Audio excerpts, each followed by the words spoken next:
A gente tem uma novidade para vocês. Temos chamadas dos alunos na videoaula. Então, vocês têm que observar a descrição do vídeo para responder a chamada e não levar falta, certo? Lembrando também, quem não é inscrito, se inscreva no canal da escola e ative as notificações. E se puder, você deixa aí seu like, tá beleza? Olá, que bom que você veio. Essa é a TV Lima Júnior, o seu canal de estudos. Eu sou Lourdes Souza e hoje falaremos sobre as classificações climáticas. A classificação climática é o estudo da climatologia que define os limites dos tipos climáticos que ocorrem em uma determinada área e ela é baseada em termos da temperatura e da umidade que vai variar ao longo de cada estação do ano. Principais classificações climáticas. Estudaremos 3. A primeira delas é a de Köppen, Köppen-Geiger. Essa classificação ela é totalmente baseada nas precipitações e nas temperaturas. Ela adota um sistema de letras maiúsculas e minúsculas, onde a primeira letra é maiúscula e ela representa os 5 principais grupos de climas do nosso planeta. São as letras A, que representa os climas quentes, o B, os climas secos, o C e o D representam os climas temperados e a letra E representa os climas frios ou polares. A segunda letra, ela pode ser tanto maiúscula como minúscula e ela vai representar a quantidade de precipitações. As letras utilizadas minúsculas são F, sempre úmido, M, monsônico, S, chuvas de inverno, S', chuvas de inverno e outono, W minúsculo, chuvas de verão, W minúsculo com apóstrofe, chuvas de verão e outono, S maiúsculo, estepe, W maiúsculo, chuvas no deserto, T, tundra, F, gelo perpétuo, gelo eterno, e H, montanha. A terceira letra, ela é minúscula e elas vão definir as temperaturas. Também temos a letra A, que representa um verão quente, a B, um verão temperado, nem quente nem frio, o C, um verão bem curto, mas fresco, a D, um verão muito frio, o H minúsculo, seco e quente, e o K, seco e frio. Portanto, a terceira letra representa as temperaturas nas estações do ano ou ao longo do ano. Ficou complicado? Que nada. Lembrem, a primeira letra sempre será maiúscula e vai representar os 5 grupos climáticos do nosso planeta. Partindo da linha do Equador, a área que mais recebe calor do nosso planeta, nós temos o grupo A, os climas quentes, os climas tropicais. À medida que nos afastamos do Equador em direção aos polos e chegamos à região dos trópicos de Câncer e Capricórnio, nós temos o clima seco, clima do tipo B. À medida que nos afastamos dos trópicos em direção aos polos, nós vamos para os climas C e D, que são climas temperados, não são quentes e não são frios. E ao chegar à região dos polos, nós sim agora temos o clima frio. Vamos entender no globo. O grupo A, o grupo dos climas tropicais, é o clima que vai entre um trópico e o outro. Ele é megatérmico, mega de grande térmico, temperatura. É a área onde recebe a maior incidência da radiação solar e por essa razão é a área mais quente do planeta. Então, a temperatura média do mês mais frio do ano é maior que 18 graus. Não há um inverno. Significa dizer que nesta área chove todos os meses do ano. Logo, as precipitações anuais são sempre, em todos os meses do ano, superior à evapotranspiração anual. À medida que vamos nos afastando da região do Equador em direção aos polos, em qualquer um dos hemisférios, nós temos o segundo grupo, que é o clima seco, representado pela letra B. Neste caso, a evapotranspiração anual é sempre superior às precipitações. Não existem cursos de rios permanentes. Caminhando ainda em direção aos polos, estamos agora um pouco acima da linha dos trópicos. Temos agora os climas do tipo C, os climas temperados, cujos 3 meses mais frios têm uma temperatura média anual entre 3 graus negativos e 18 graus positivos, e o mês mais quente, com temperaturas superiores a 10 graus centígrados, com verão, inverno, primavera e outono, as 4 estações do ano bem definidas. Já no grupo D, nós temos toda essa região. Aqui, observem, não temos ela no hemisfério sul. É também um clima temperado, cuja temperatura do mês mais frio é de menos 3 graus e do mês mais quente em torno de 10 graus positivos. Aqui temos também as 4 estações do ano bem definidas. E finalmente chegamos às regiões polares. Aqui nós temos uma área cuja temperatura média do mês mais quente é sempre inferior a 10 graus positivos, e não existe estação de verão, ou ela é pouco sentida. É também o clima atribuído às altas montanhas, independente de estarem nas regiões polares. De uma maneira mais clara, a segunda letra minúscula, relembrando, indica as precipitações ocorridas no ano, representadas pelas letras F, sempre úmido, M, monsônico, S, chuva no inverno, S', chuvas de inverno antecipadas no outono, W, chuvas de verão, W', chuvas antecipadas no outono, chuvas de verão antecipadas. Já as letras maiúsculas, S, estepe, W, deserto, T, tundra, F, gelo perpétuo, H maiúsculo, montanha.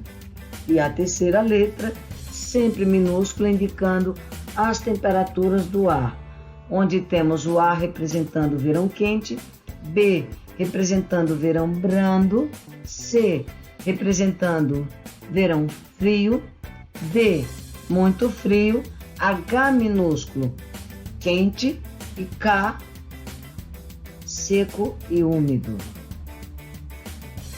Aqui nós temos a classificação climática de Köppen aplicada a todo o planeta. Então, sempre lembrando, saímos do A, do quente, para o F. É muito fácil. A, B, C, D, E. Sempre nessa direção. Então, temos aí a classificação dos 5 grupos climáticos de Köppen. Verificando de uma maneira mais próxima, o grupo A, nós temos o grupo dos climas tropicais, quando ele está associado ao F, ou seja, AF, chamamos ele de equatorial. Quando ele está associado ao M minúsculo, é um clima de monção. E quando ele está associado ao W minúsculo ou S minúsculo, é um clima de savana. Ele não tem subtipos. Esse tipo climático chove durante todos os meses do ano. Aqui nós temos uma representação em mapa das áreas com clima AF, ou seja, clima equatorial. Observem, acompanha toda a área próxima à linha do Equador. E na medida que vamos nos afastando e temos alguns outros elementos, como o oceano, no caso aqui da área do Índico, nós vamos ter aqui um clima de monção, nessa área aqui da Índia, da Birmânia, nesse trecho daqui. E nós vamos ter aqui na região da África, também aqui na área central do Brasil, um clima tipo de savana, que aqui no caso do Brasil nós chamamos de cerrado, isso veremos em outras aulas. Aqui nós temos o grupo B e suas associações. O B associado ao W maiúsculo quer dizer um clima de deserto. Está aqui um mapa representativo mostrando os principais desertos do planeta. E ele é representado pelas letras B, é um clima seco, W, árido, e ele é H, quente. Por quê? Porque nós temos também desertos frios. Então aqui eu vou ter no rosa, e aqui eu tenho o deserto de Gobi. Temos aqui o deserto do Atacama no Chile e no Peru, entre outros desertos, que são desertos de altitude, não são desertos quentes, são desertos frios. Nós temos aqui um outro grupo, BSH minúsculo. Esse tipo climático aqui é o semiárido, ele está aqui no Nordeste brasileiro. E nós temos também o BSK, que é o semiárido frio. Então, observem, eu tenho, na verdade, um semiárido quente e um semiárido frio, um desértico quente e um desértico frio. Aqui nós temos o grupo C e suas variações. Então, nós temos nesse primeiro quadro aqui o CSA, é um clima mediterrâneo, é um clima C de temperado. S, o verão é seco. E o A, a temperatura neste mês do verão, nestes meses do verão, é muito alta, é um verão quente. Então, atentem a isso. Verão seco, verão quente. O verão aqui, a época das chuvas aqui no verão, não tem chuva. O verão é seco. Porém, essa época aqui é bastante quente. Aqui nós temos também o CSB, onde o verão é fresco, e o CSC, onde o verão é frio, ou seja, o clima é temperado, as chuvas não são no verão, e aí eu tenho as três variações, o quente, o fresco e o frio. Aqui nós temos o CFA, que é um clima temperado, quase quente, quase tropical. Então aqui nós temos o CFA e o CWA. O CFA é um subtropical úmido e o CWA é um subtropical úmido com influência das monções, com influência dos ventos. Aqui nós temos o CFB, CFC, CWB, CWC. Então, vocês precisam se acostumar a olhar quase sempre nas questões do Enem, quando fazem questões com essas classificações, vem geralmente um gráfico de tabelas, vocês não precisam decorá-las, mas precisam lembrar que a primeira representa o grupo, a segunda representa em que mês do ano tem precipitação, seja ela em forma de chuva, de neve ou de granizo, e quais são os meses mais quentes do ano. A temperatura mais alta, a temperatura mais baixa, estará sempre representada pela terceira letra. Aqui nós temos o grupo D e suas variações. É um clima temperado, do tipo continental, longe da influência das massas de ar dos oceanos. As suas variações CF, CW e CS e suas subvariações com as letras A, B, C e D, cada uma delas. Aqui nós temos alguns mapas para que vocês possam estudar um pouco mais essas distribuições: DFC, DWC, DSC, DFD, DWD, DSD. Então, acostumem-se a ler sobre cada uma delas, acostumem-se a olhar o significado dessas letras. A leitura é muito simples, o símbolo quase sempre está próximos aos mapas. Aqui nós temos uma segunda variação, o DFA, DWA, DSA, e cá embaixo o terceiro grupo de variação, DFB, DWB e DSB. Todos são climas temperados, do tipo continental, com variações de temperatura a partir de questões de cada uma dessas localidades. Disso também voltaremos a falar nas próximas aulas. Aqui nós temos o grupo E e suas variações. Então, grupo E é o clima polar, o ET é o clima de tundra e o EF é o clima glacial. Não há subtipos. Aqui nós temos o mapa representando a área de clima de tundra, ele está aqui bem clarinho, observem com atenção, assim como também aqui no norte da Sibéria. Do lado de cá nós temos, nessa área da Groenlândia aqui, o clima glacial. Qual a diferença? Aqui o gelo é eterno. Não há nenhuma época do ano em que o gelo descongele totalmente. A segunda classificação climática que vamos estudar é a classificação climática de Tournoait. Essa classificação foi criada por Charles Warren Tournoait, no qual o fator mais importante aqui é a evapotranspiração potencial e a sua comparação com a quantidade de chuvas, com a quantidade de precipitações. Com base em dados, são calculados vários índices. O índice de umidade total, que é o MI, é usado para classificar o clima numa escala de umidade que vai de seco, é o MI, entre menos 110 e menos 66, ao muito úmido, é o MI com índices superiores a 100.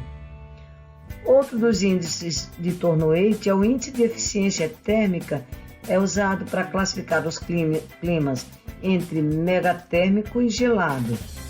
Ambos estes índices dividem-se em uma classificação formada por 9 variações climáticas. Aqui nós temos uma representação. Trouxe ele apenas para que vocês conheçam. É importante que saibam, que lembrem, que a classificação de Tournoait é baseada na evapotranspiração. É pouco comum cair questões em Enem sobre essa classificação, mas já aconteceu. E aqui a terceira classificação que estudaremos nessa unidade, que é a classificação climática de Strahler. Ela foi desenvolvida por Arthur Neil Strahler. Ele era professor de geografia e de geociências, nasceu na Índia, mas viveu nos Estados Unidos, e a classificação dele é baseada na origem dos fenômenos, na situação das áreas e na atuação das massas de ar. Como essa classificação está no livro didático, nós vamos trabalhar de uma maneira mais pausada nas próximas aulas.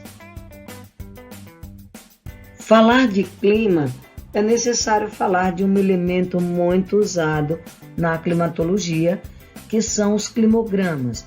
E o que é um climograma? Os climogramas são gráficos utilizados para representar as variações climáticas de uma determinada região ao longo do ano. Ele vai representar dois elementos básicos, temperatura e precipitações. Não importa se a classificação é de Tournoait-Boussin, se é a de Köppen ou se é a de Strahler, não importa. O que nós vamos analisar nessas classificações são estes elementos, precipitações e temperaturas, e elas estão representadas aqui no climograma. A temperatura geralmente é representada por um gráfico linear, é essa linha aqui representada neste gráfico. Já as chuvas são representadas em barras ou colunas, e nós temos nessa composição aqui a representação das precipitações. Essa representação gráfica vai mostrar sempre chuvas e temperaturas de uma determinada localidade no período de um ano. Aqui nós temos exemplos de climogramas. Aqui nós temos o climograma da nossa capital, Brasília, Distrito Federal. A linha vermelha aqui está representando as temperaturas. A coluna do lado direito está representando as temperaturas. Do lado esquerdo nós temos aqui a representação da pluviosidade. No nosso caso, Brasil, a nossa pluviosidade se dá em forma de chuvas. E aqui embaixo, na base, nós temos os meses do ano. Observem que durante os meses de julho, junho e agosto, há uma redução muito grande nas chuvas lá na cidade de Brasília.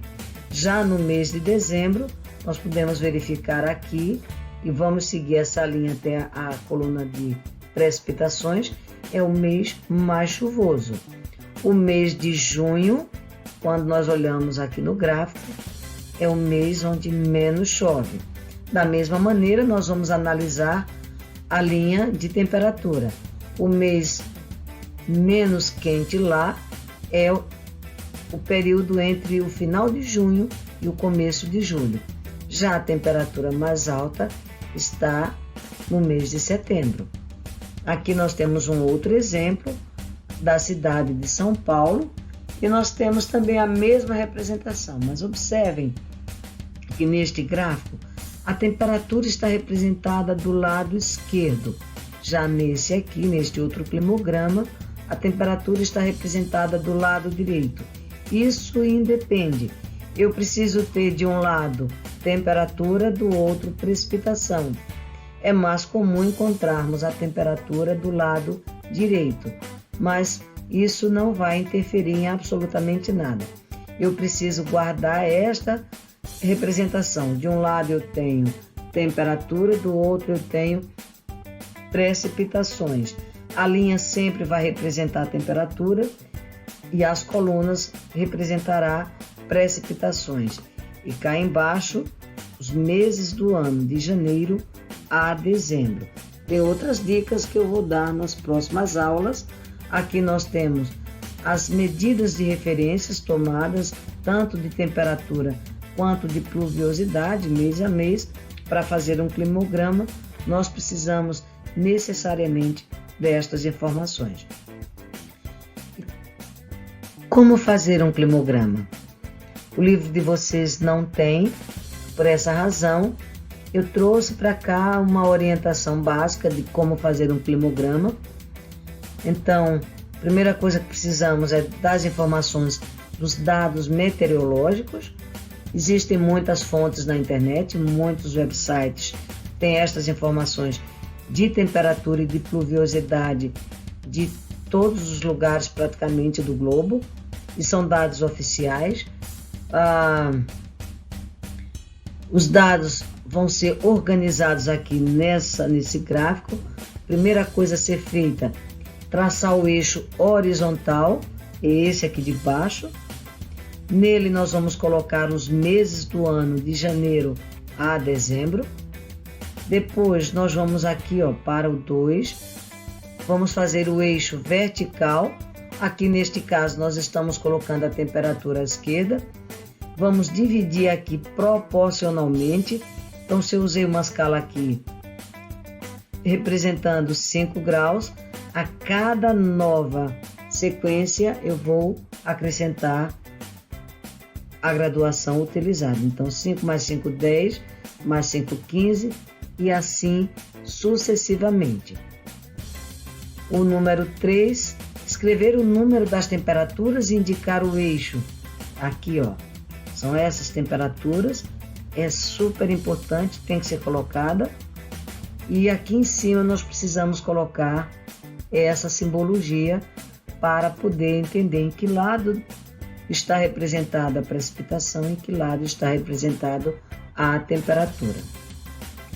Em seguida nós vamos para o item 4, que é desenhar o eixo vertical. No nosso caso aqui estamos colocando as precipitações. Em seguida, a próxima atitude é colocar, como fizemos aqui nas temperaturas, é colocar aqui o índice pluviométrico, a quantidade de precipitações. Em geral, a gente faz uma duplicação dos índices usados para a temperatura.